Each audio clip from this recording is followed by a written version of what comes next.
So Monumental Sports and Entertainment executives reacted almost immediately to this news out of Richmond today. They also had to answer some new questions from the mayor of D.C.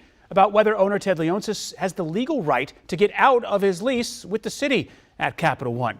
This whole thing's a mess today. Chief Investigative Reporter Eric Flack continues our team coverage live outside Capital One. Flack, let's start with this. Monumental, we don't expect them to throw up the white flags after this setback in the Senate today, but what are they saying about all this political jostling in Richmond?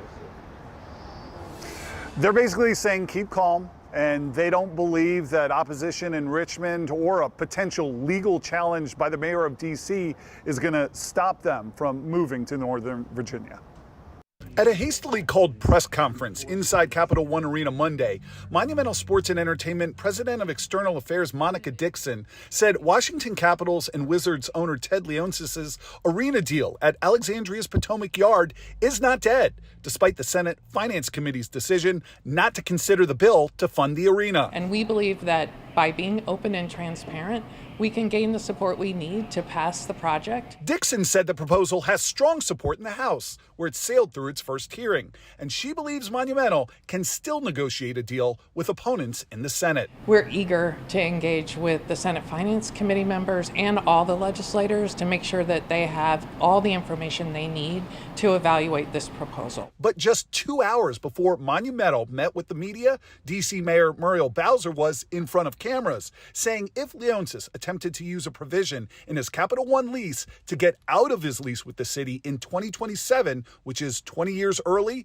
the city would fight him in court. I won't be able to talk about our legal strategy, but we have one. The provision Leonsis plans to use, part of a 2007 amendment to the Capital One lease, says the Capitals and Wizards can leave the arena in 2027 if Leonsis pays off the bond early. The mayor did not provide specifics, but she said she did not plan to allow that to happen. Like any lease that I have anywhere in the District of Columbia, I expect that we are going to go through any agreement that we have to make sure that DC taxpayers are protected, and this case is no different. Monumental responded to the mayor's threat, saying they never would have moved forward with the proposed move to Northern Virginia if they weren't confident they could legally exit the agreement with DC early. We wouldn't have started negotiations with the city or Virginia over the last 2 years without sound legal counsel, and we feel confident in it.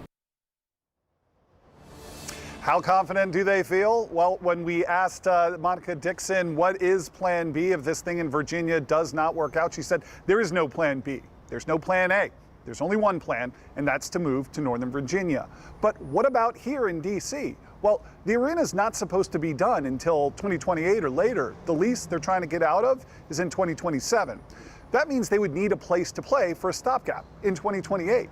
Monica Dixon believes that Monumental can negotiate with the mayor to have a temporary one-year extension to keep them here at Capital One while they're waiting on their new home in Alexandria, which would mean the mayor would have to help them out when she's talking about suing them to try and make them stay.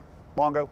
Yeah, Flack, look, we got a political fight in Richmond, a possible legal fight in D.C. The mayor is saying no, and they're saying maybe help us out.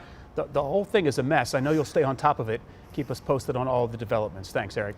You don't want to stay with WSA 9 for the latest on this battle over Monumental. Tonight at 6, we've got a look at a new program aimed at cutting down crime in the area there around Capital One Arena.